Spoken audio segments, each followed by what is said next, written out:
For 20 years, my overly kind husband had been sending money to his parents out of filial duty.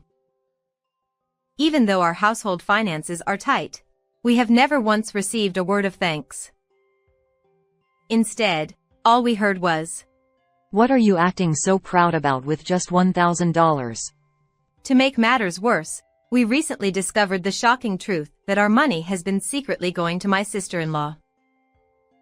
My mother-in-law said, "If you give us a new house, we'll stop asking for money." Fed up with the unreasonable demands of my husband's kindness, my anger finally exploded. "Fine, we'll buy you a house. My name is Nancy, and I'm 49 years old.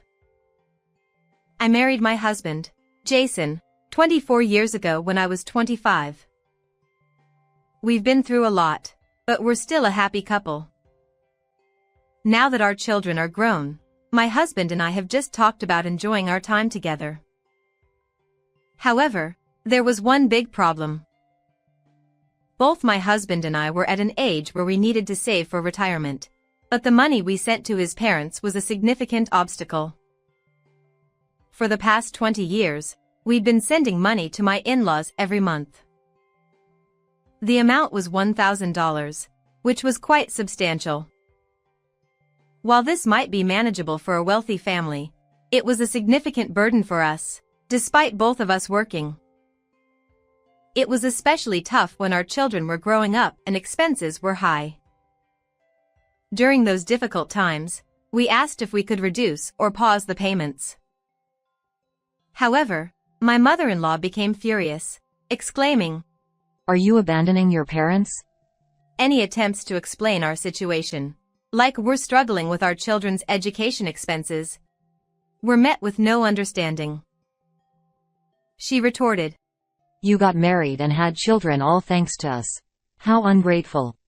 While there was some truth to her words, did she really need to hold it over us like that? We'd heard such remarks countless times. My husband said he would handle it, but as a couple, we supported each other. So, I took on the responsibility of the payments, leaving our household finances to my husband. He was strongly opposed, but since I earned a bit more, I decided to bear the burden. That was how we'd managed to get by financially until that time.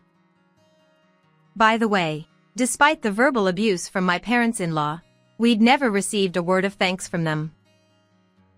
My mother-in-law said things like, "Your income exists for us. Be grateful for how we raised you and send us money." My father-in-law adds, "The only reason our incompetent son managed to get married is thanks to us." They often say such awful things to my husband. Were they really his parents? I often got angrier than my husband. However, he just gave a bitter smile and said, "It can't be helped. They've always been like this." Seeing him so resigned to their behavior pains me.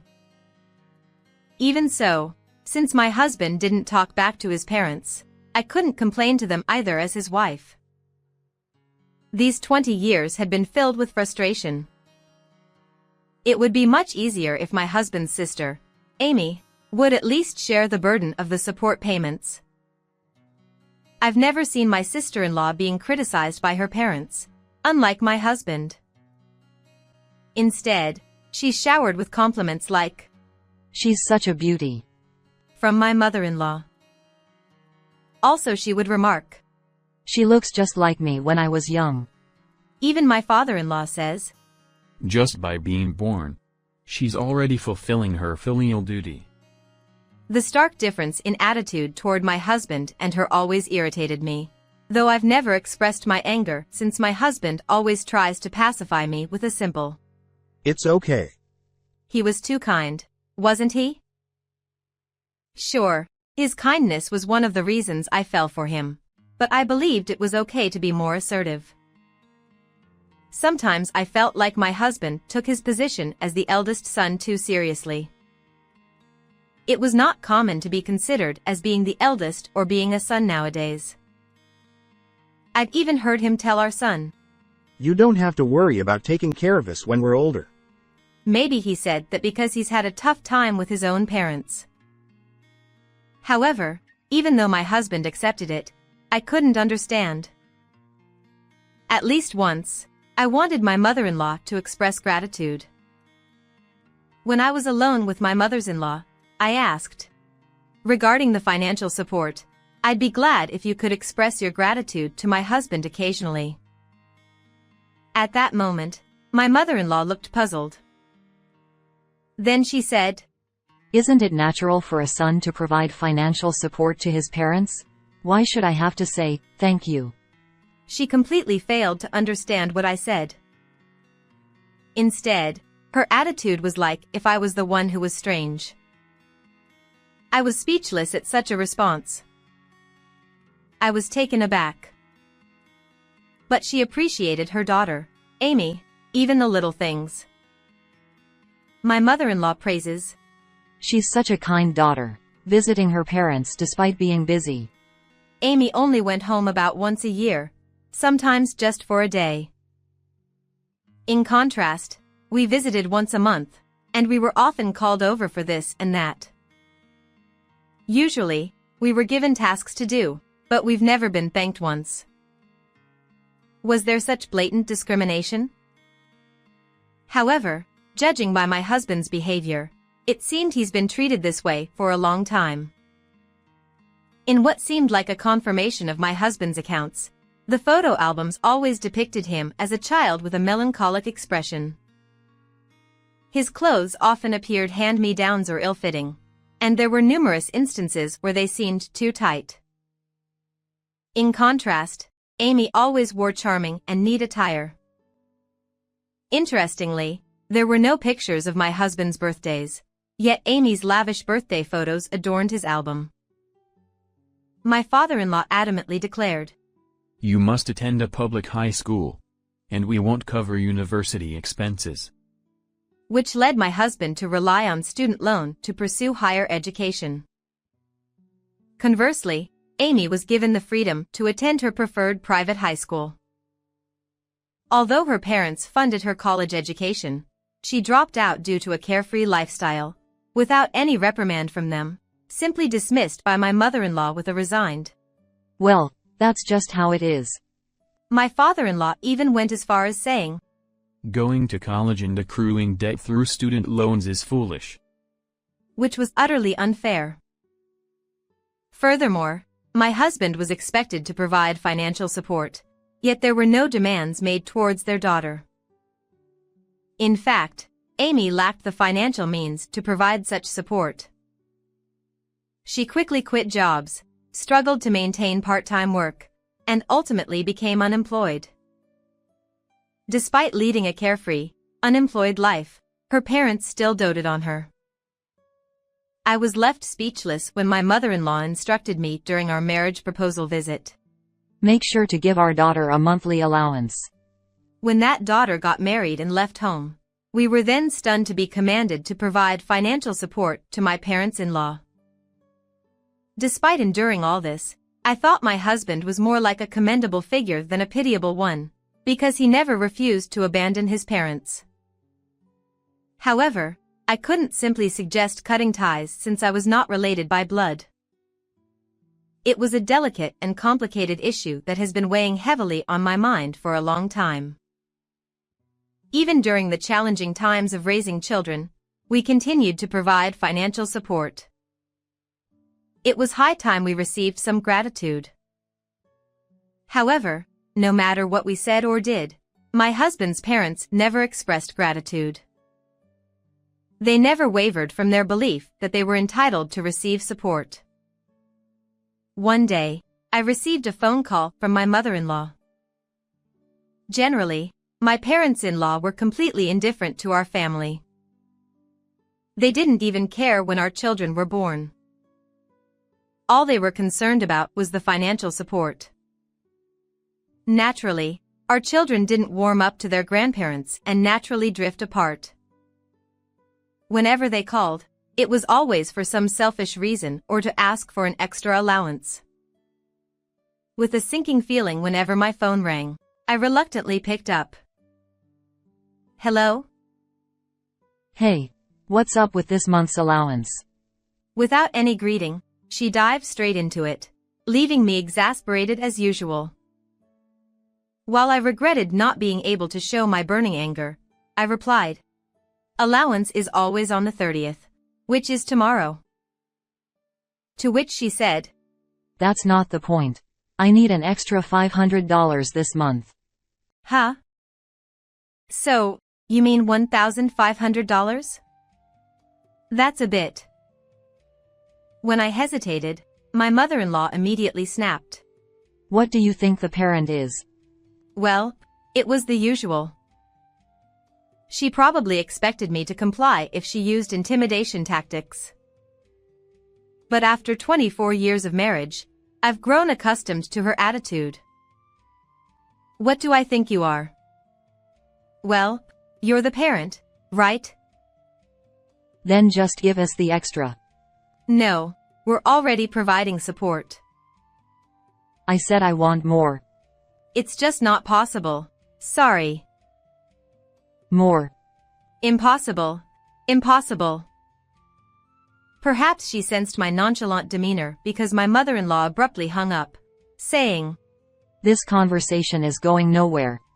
"Well, I thought I handled it with sincerity, but maybe it didn't come across that way." Phones can be tricky, huh? That evening, when I reported the phone call incident to my husband, he chuckled and said, Only you could pull off that kind of attitude with my mom. Your natural charm is something else. "Natural charm? I'm not particularly charming," I replied. "I'm just conveying what you couldn't say. Once we increase the allowance, they'll keep expecting the same. I want to cut down on expenses for our retirement, so you have to say no, okay?" Yeah, I get it. My husband nodded, but he seemed uneasy. And his unease proved valid. Dad just told me to increase the allowance to $1,500 starting next month. My response slipped out involuntarily. "Here we go," I muttered. "You didn't agree to it, did you?" Of course not. My husband reassured. "What did your dad say?" He thinks we should have plenty of money since the kids are independent now. And asked, what do you think we are? I can imagine your dad saying that. I sighed. Haha. My husband chuckled nervously. "It's not funny." I glared at him, and his smile faded. "You have to say no, no matter what." Yeah. He mumbled. However, a few days later on a holiday morning, my parents-in-law barged in, causing a commotion. My mother-in-law shouted, Increase the allowance, you bossy wife. It seemed she blamed me for not being able to increase the allowance. So, I threw popcorn at her. "Here, have some." My mother-in-law asked, What's this? "Since you think I'm such a devil wife, why don't you try it too?" My mother-in-law exclaimed, All right then. Here I go. "Just because I said it was okay to throw didn't mean she'd actually do it seriously, right?" So, I retorted, "Well, since you're annoying too, here it comes." My mother-in-law screamed, "It's okay. Come on, open your mouth wide," I said. Huh? Wide? I promptly threw popcorn into her mouth. My mother-in-law choked. Blah. Even though she obediently opened her mouth wide as I said, she's quite naive. While my mother-in-law and I were goofing around throwing popcorn at each other, my husband and father-in-law were discussing things with serious expressions. My husband asked, Why do you need so much money in the first place? You still have your retirement savings, and there's also your pension, right? My father-in-law replied, With the rising cost of living, it's not enough. My husband insisted. We need to think about our retirement too. My father-in-law retorted, What retirement? First, you should worry about your parents. Like my mother-in-law, my father-in-law seemed to think yelling at us would make us understand. My husband has faced many unfair situations since he was a child. As I threw popcorn at my mother-in-law, I silently cheered. "Hang in there, Jason." And somehow, my husband must have felt my support because he firmly said, It's impossible. If you really need money, ask Amy. "Oh, that's a valid point." Just as I was impressed, my mother-in-law aggressively threw popcorn at me as if in retaliation, so I hit back with a newspaper bat. But my father-in-law said, "There's no way I could ask her." and got mysteriously angry. I thought Amy was struggling, so I wanted to help with the allowance. Oh no. Wait a minute, what's going on here? I paused with the newspaper bat poised to strike, and then popcorn came flying at me. Ignoring it, I looked at my father-in-law. Even my husband was frozen in surprise. What's that about? Did you, by any chance, give our allowance to Amy? My husband cut straight to the point. It shouldn't matter. It's our money, and we can do what we want with it. No, it's Nancy's money, isn't it? I received it, so it's mine. What's wrong with using it for what I want? Then I'll just give the allowance directly to Amy. What are you taking credit for? Amy probably doesn't even know it's from us. Of course not. Fathers want to look good to their daughters. Stop messing around. My husband finally lost his temper, understandably so. The allowance we've been giving for our parents all this time, thinking it was for their sake. Even though it was coming out of my salary, it was essentially our family's money. We'd endured not going on trips as a couple and sacrificing to keep sending it, but this was just too much. Finally, tears welled up in my husband's eyes. These tears were probably more filled with frustration than sadness. As his wife, I understood his feelings well. My husband had endured being treated differently from his sister for so long. Despite that, he continued the allowance for his parents' sake. Only to find out it was for their daughter. No wonder even my gentle husband would be angry. Overwhelmed with shock, my husband silently continued shedding tears. I gently placed my hand on his back and stared daggers at our parents. Both of you have gone too far. For the past 20 years, we've been sending allowances and all you do is criticize us. Favoring Amy behind our backs. It's so unfair to my husband. No words of gratitude for us, and now you talk about increasing it? Stop kidding yourselves. There was no need to endure it anymore. I said it bluntly, not just for my husband's sake but for ours. Then, instead of feeling flustered, both of them chuckled smugly. Pretentious over a mere $1,000. Surely, they were underestimating that their kind son would never abandon them. That was certainly not wrong. But my husband had not only his parents but also me, his important spouse. Shall I throw the popcorn again? I glared, and my mother-in-law laughed. Your father's right. Acting all high and mighty over $1,000. You should say such things after gifting us a new house. Huh? If you do that, you won't need to send allowances anymore. Well, it's probably impossible anyway. So the increase is a must. Fine. I'll take you up on that. Huh? To dismiss my mother-in-law's absurd demand for an increase based on her mysterious logic, I nodded. Both of them looked bewildered. It's fine. I'll buy the house for you. Really? Both of them stared wide-eyed at my words. Even my husband looked at me in astonishment. Please don't look at me like that. while thinking it was not that big of a deal. I smirked. Several months later. The house is ready. I called my in-laws to the newly built house. Here it is, your new home, where you'll spend the rest of your days. With a beaming smile, I led them inside. It was a very large single-story house, more than spacious enough for a couple to live comfortably. What's this? My mother-in-law's astonished voice prompted me to proudly spread my arms. Look at this vast land. A garage big enough for several cars. You could turn it into a farm or put effort into gardening. Maybe even keep lots of goats or other animals. Wait a moment. But above all, look at the size of this house. And this traditional thatched roof. It's a rare experience in this area. Wait, just a moment. You've never had an experience like this before, have you? Wait a minute. No electricity or gas. It's the ideal old-fashioned farmhouse. Now, enjoy country living to the fullest. Just wait a second, hold on.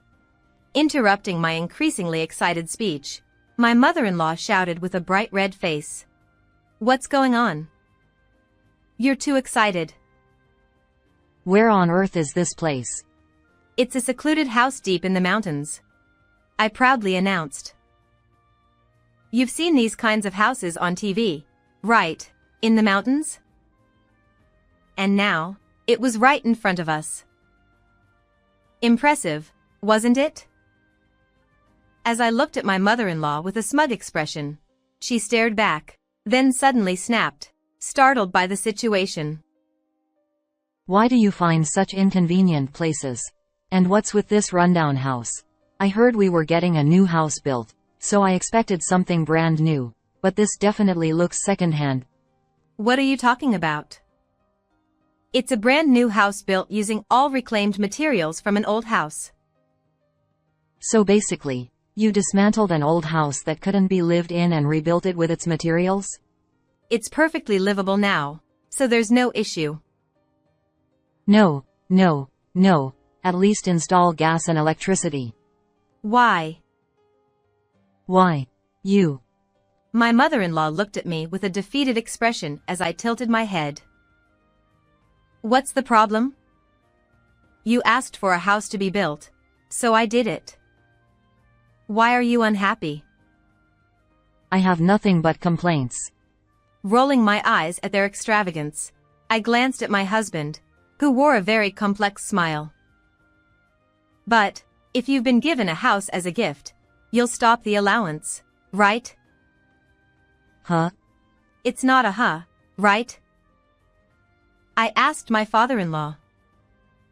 Isn't a new house supposed to have the scent of wood and be fully equipped with brand new walls?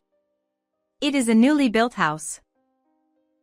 I glared at my father-in-law, who fell silent, realizing it was not the time to nitpick. Hold on. We can't live in a place like this. I'm going back to our old house for now. Get the car and take me back. As my father-in-law stood dumbfounded and my mother-in-law continued to raise her voice, I replied with a cheerful laugh. It's all good. What's good about it? It's definitely not good at all. As a token of gratitude for repurposing this super rural, secluded house in the mountains, the previous owner left behind various furniture for us. You can start living here right away. Oh, and the vegetables in the backyard garden seem to be ready for harvest. Huh? So, let's embrace self-sufficiency. What? Living here will surely rejuvenate you. This house definitely has the vibe of a friendly spirit, and it'll bring you good luck. A friendly spirit? Are you serious? I'm always serious, I said firmly, and she gave me a look of extreme displeasure. Why? Just a 30-minute walk from here. There's a bus stop. With that, I left with my husband in the car. Well, I was thrilled they were so happy they could cry. It was worth splurging on buying the house. With the incredible deal we got on the land and the previous owner covering the reconstruction costs, my parents-in-law must have been touched. I'll just pretend I didn't hear it when my husband muttered. Naturally terrifying. Anyway, I bought them a house and fulfilled their wish. It was not perfect, but it was livable, so let's count it as a win. With the allowance finally ending, we could now start saving for ourselves. Hooray! One day, just when I was thinking everything was going smoothly, I received a phone call. It was from my father-in-law. What's going on? Getting yelled at out of the blue. What's that all about? Apparently, my parents-in-law couldn't adapt to life in the mountains and ended up returning to their old house. Well, that was their choice, their prerogative, you know. We tried to sell that house to get some cash, but it's not selling. Well, it's a remote location, so finding a buyer might be tough, right? That's not it. We consulted with a real estate agent, and they said it could appeal to people dreaming of country living. We thought we'd have buyers lined up. Oh, I see. Seemed like there was demand for retiring to the countryside quietly or giving their weary urban souls a break. But I can't sell it. And he was shouting. What's the deal? It's not in my name. I could imagine my father-in-law on the other end of the phone, his face red with anger. Well, yeah, that's true. I replied in a hushed tone, as if to say, what nonsense are you talking about? What did you say? Did you deliberately put the house in your name? So, that secluded house in the mountains that I bought for my parents-in-law was actually in my name. What was so strange about that? It's strange. That's my house, the one I received. So why isn't it in my name? Well, because I bought it. Huh? What's strange about the buyer's name being on the deed? What's strange is... Huh? I could hear the despair in my father-in-law's voice. It's really quite simple. I tilted my head in confusion. I bought the house, and it's perfectly fine for you and your wife to live there. It's straightforward, isn't it? I asked you to buy it. And so I did. No. But... I could almost picture my father-in-law feeling exasperated on the other end of the phone. But I really couldn't understand what he was saying. In the first place, my father-in-law didn't negotiate with the real estate agent when we bought the house. He didn't even remember signing any documents. Why did he think it would be in his name? It was bizarre. Anyway, change the deed to my name quickly. I'll sell that inconvenient house right away. Why?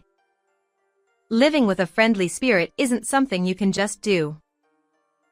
There's no friendly spirit. And I wouldn't want to live there even if there was. What a luxurious complaint. Living in a house where there was no rent or mortgage. What's the problem? I really didn't get it. I think, if you want to give money to Amy, a house in the mountains with no utility bills would be perfect. I said. That's right, Amy. Amy is the problem again. Seemingly recalling something suddenly, my father-in-law raised his voice. She's asking for help with the down payment for her new house. Oh, I see. I replied, wondering what that had to do with us. My husband was increasingly fed up with his parents' blatant favoritism and discrimination. Amy seemed to take her parents' support for granted, and she and my husband had grown distant. So, I didn't really care about Amy's situation, but... You're free to help her if you want, I suggested.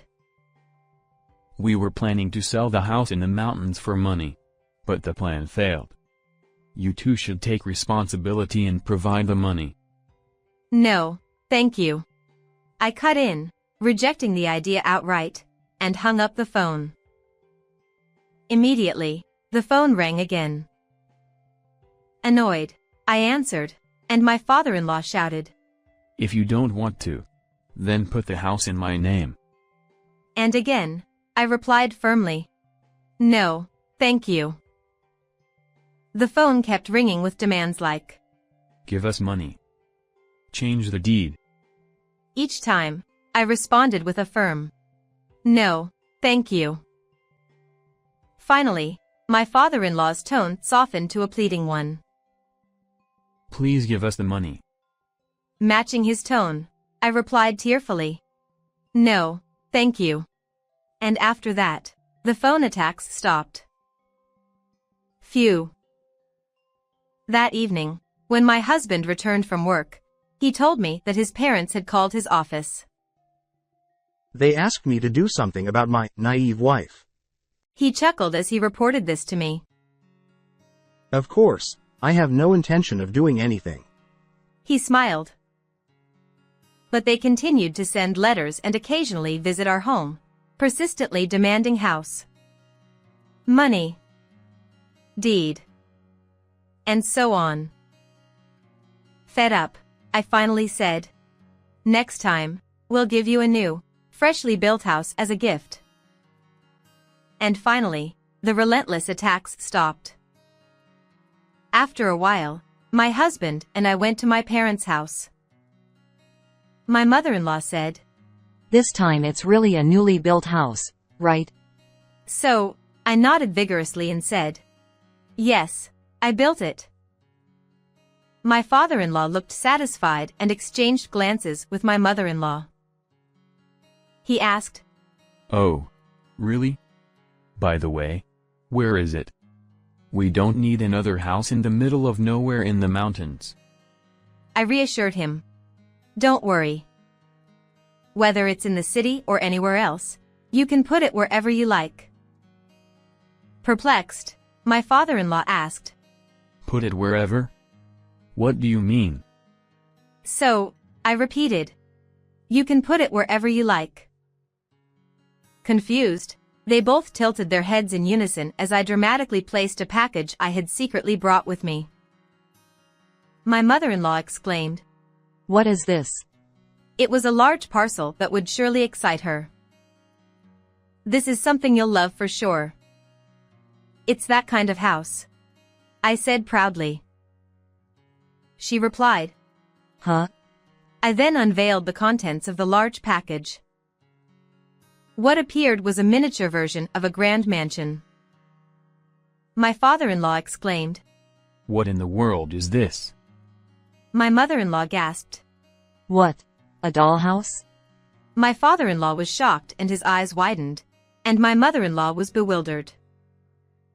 Puffing out my chest proudly, I declared, Isn't it amazing? I made this. My mother-in-law was astonished. Huh? I'm actually quite skilled at crafts.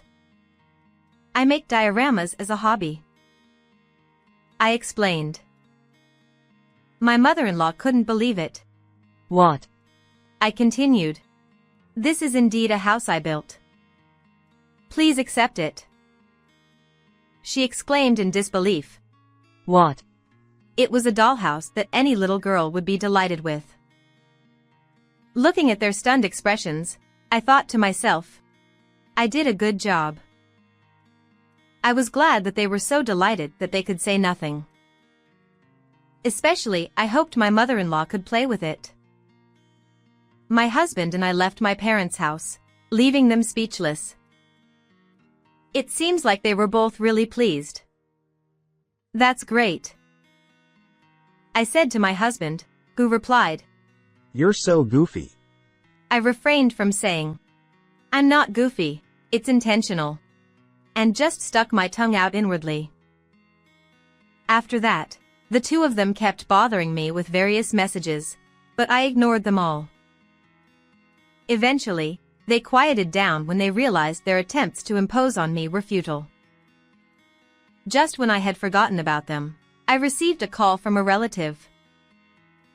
It turned out, the two of them were strapped for cash and had been begging for money everywhere. Apparently, in a bid to impress their daughter Amy, they sold their previous house and offered financial support for Amy's new home. When Amy asked them to live together in the new home, they agreed to help, but as soon as they sold the house and handed over the money, communication ceased, leaving their plans to live in the new home in ruins. In other words, Amy had used them to her advantage. Like parents, like children. My husband, who doesn't resemble that family at all, must be a genetic mutation or something. Abandoned by their daughter and estranged from their son and daughter-in-law, the two of them, rejected after begging for money everywhere, eventually found themselves in that lonely house again. Well, at least it provides shelter from the rain and wind. I'm glad my purchased house could be of some use in its odd way. Amy, who deceived her own parents, got what was coming to her. Raised by indulgent parents into an incredibly selfish daughter, she ended up having a big fight with her husband and got a quick divorce. The reason for the fight was Amy's infidelity. It turned out that the money she received from her parents was actually spent on her affair. Again, like parents, like children. It's a complete mystery how my husband turned out to be a decent human being. Perhaps it's because he wasn't raised properly by those parents. Amy, with nowhere else to go, apparently headed to the same lonely house where her parents reside, and is now living with them. However, with a daughter who betrayed them after being spoiled rotten and those stubborn parents, there's no way they can get along well. Amy, who's now unwilling to work, relies solely on her parents' pension for a poor quality of life.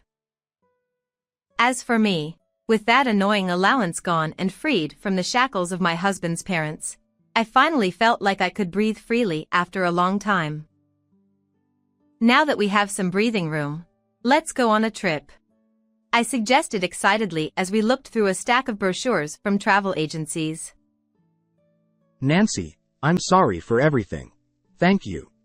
He said, taking me by surprise. Seeing the relief on his face, as if a burden had been lifted, I simply nodded and replied, "Sure." I said, "Let's spend a happy retirement together, my dear." I could see his gentle smile, which I adore.